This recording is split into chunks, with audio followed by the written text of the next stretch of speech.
Hello there, YouTube. It's your boy B3, back with another kicking movie reaction review. Haven't been doing as much of these recently, but I'm trying to get back on it.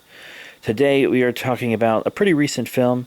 I watched it the day after it came out. My partner and I kind of made a day of it because we're both huge Ultraman fans.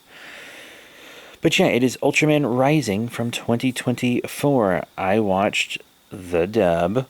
It was a really good dub, I feel like. I have not seen it in Japanese.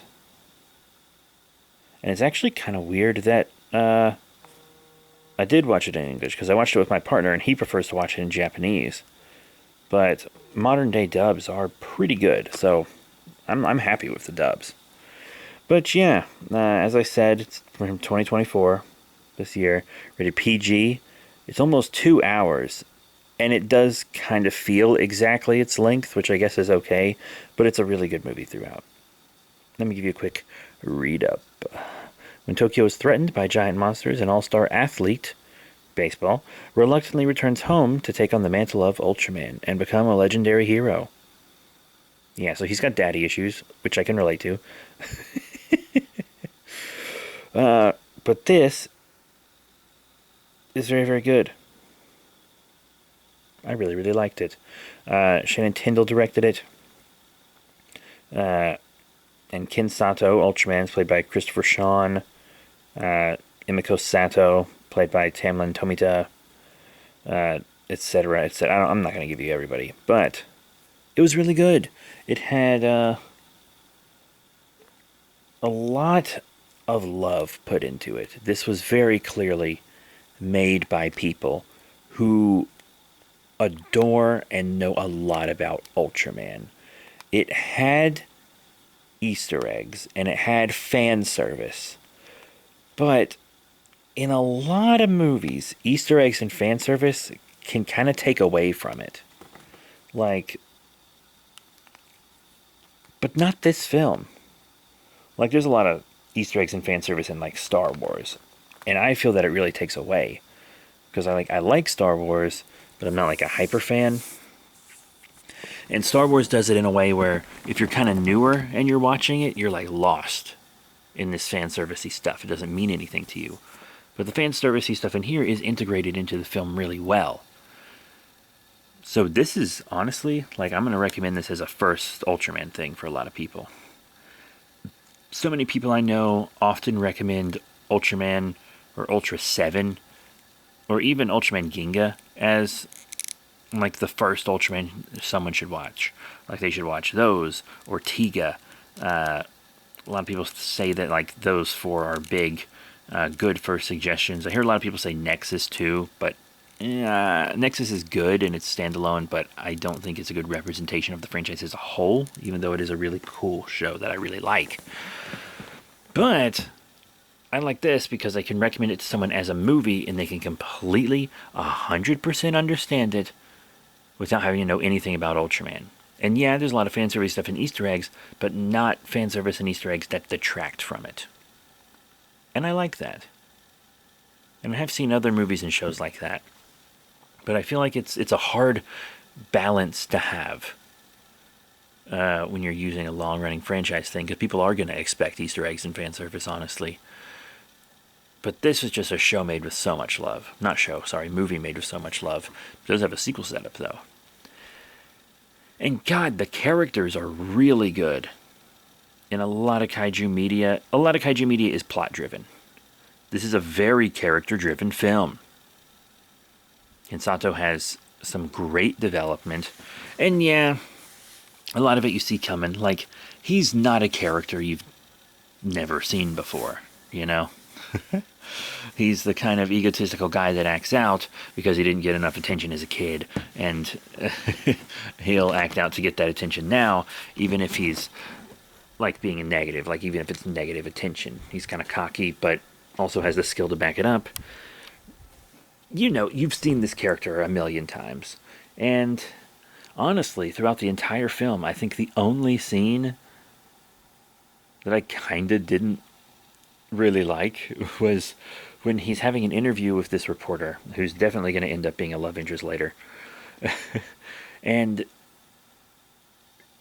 she, like, really hits the nail on the head. She really describes him in the exact same way I just did, but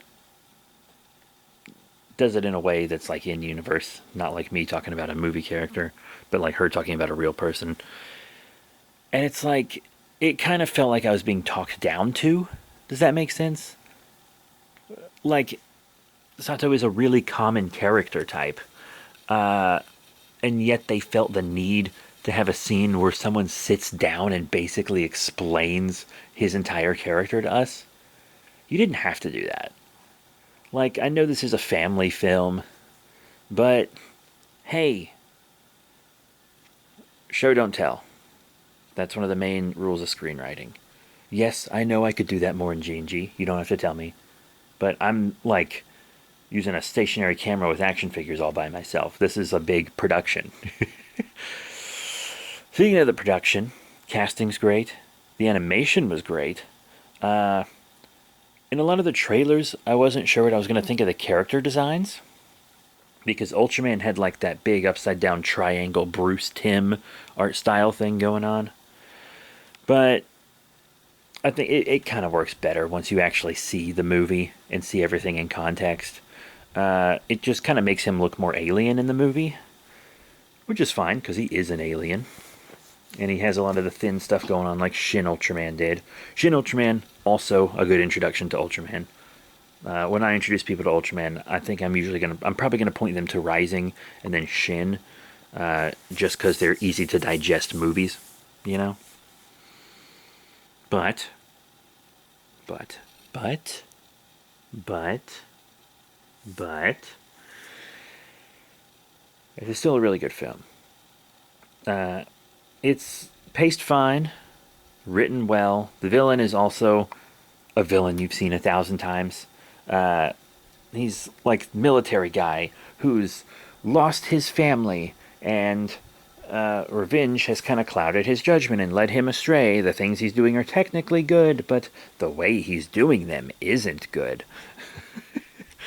And it also has a lot of that balance stuff in here. I like that the kaiju are kind of tragic in a way in this, because Tsuburaya, the creator of Ultraman, always saw kaiju as tragic beings. In the original Ultraman show, it was often shown that slaying kaiju, something Ultraman had to do to keep the world safe, was sad. There are so many kaiju deaths that are sad, and then there's, you know, a lot of times where ultras don't kill kaiju, and that even still continues on to this day. There's even an Ultraman show, I think it's Cosmos, where he doesn't kill any kaiju. They just kind of go on rampages and he calms them down, and the kaiju live in harmony with humans on another planet. I actually really want to watch that. I haven't got to that one yet, obviously. But this movie still continues that. Like, when a kaiju dies in this film, every time it's sad. Also, especially since he has to raise the baby of one of the kaijus. Or I guess kaiju. I prefer kaiju as the plural. It's sad when the Defense Force has to take on a kaiju, because Ultraman, in this continuity, doesn't really seem to kill the kaiju at all. He just kind of forces them back into the ocean so that they can go back to Kaiju Island. Kaiju Island, of course, kind of almost looks like Godzilla's spines, which is pretty cool. You know? But a kaiju dying is sad, like when Jiras died in the original Ultraman, and it was portrayed as like really sad, you know? And also there's an element of like trying to get kaiju back home, like Sibozu, who just wanted to float around in the monster graveyard in the original Ultraman. Another good one, another cool one. But, I think it's a really good show. It's not show. I keep saying I'm just used to Ultraman being shows. That's why I keep doing that on accident. I'm sorry. Plus, it's also really late. Oh yeah, it's almost midnight. I didn't even realize it was. I thought it was like an hour earlier than it is. No wonder I'm out of it. But I can only record these at night because my family's very loud. Anyhow, this is a great introduction point to Ultraman. Like a really great introduction point to Ultraman. It's good for all ages. Yeah, there's violence, but it's like cartoonish sci-fi violence. And to be honest, like in this 2-hour runtime, there really isn't that much violence at all. It's not, I wouldn't call this an action film. I mean, I guess it's one of the genres that the film is, but it's not the first genre that the film is. Does that make sense? Like, it's not an action sci-fi movie. It's a sci-fi action movie. But yeah, Emmy is super cute, and the relationship with Sato, and the robot, who is voiced by the same actress as the mom, which is very apparent that he has a robot mother figure. I mean, it's just the characters have great dynamics and stuff. My literal only complaint, my only real complaint with this film is that scene where they felt like they had to sit us down and explain Ken Sato's character to us as if we didn't know and hadn't seen it 100 times. So yeah, it's nothing groundbreaking, but it is really good, and I'm happy to see a lot of people talking about this movie and a lot of positive responses to it. Like, I expected it to be good. I expected to like it. I didn't expect to like it as much as I do. It's a really good movie. Like, a really just genuinely good movie. Like, even if you just narrowed it down to ancient heroes or just down to kaiju, it would be good. But this is just a good all-around film. Great for families. I think you'll love it. I think your kids will love it. I think longtime Ancient Hero, Kaiju, and Ultraman fans will love it. And I think people new to the genre will love it as well. It really is an amazing film. And it's on Netflix. Netflix, of course, has many Kaiju offerings, including right now -1, which I previously reviewed, Singular Point, which I've reviewed, Gamma Rebirth, which I wrote a script to review. Well, an outline, not a script. I don't do scripts, clearly, but I do have like bullet point outlines. And never made it. But there's a bunch of kaiju stuff on there, like the first 2 seasons of the Ultraman anime, which I don't recommend as a starter for Ultraman, by the way. One, because the manga is better. I'm normally not one of the, ooh, manga's better kind of guys. Because, like, season 1 of the anime and season 1 of the manga, I think, are about equal quality. But season 2 it's just not even close. Enough about the Ultraman manga, just saying the Ultraman anime is on there as well. And I haven't seen the final season, but I guess I should watch that and get back to you, huh? There's several kaiju offerings on Netflix you can check out. But Netflix also makes this movie very accessible. So, check it out if you have a Netflix account, or just get it for like a month or a free trial. I think that Ultraman Rising would be worth it. If it came out on Blu-ray, I would 100% get it.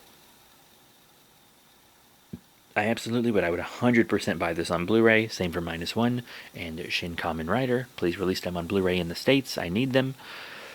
But that is it. Thank you all very, very much for your support. Remember to rate, comment, and subscribe. Check out all the cool links in the description below, Facebook, Twitter, etc. And Naughty Cat is in the cutest pose right now, and I gotta get a picture of her, so I'm gonna go. That's it. Thank you all once again. See you all next time. Bye for now.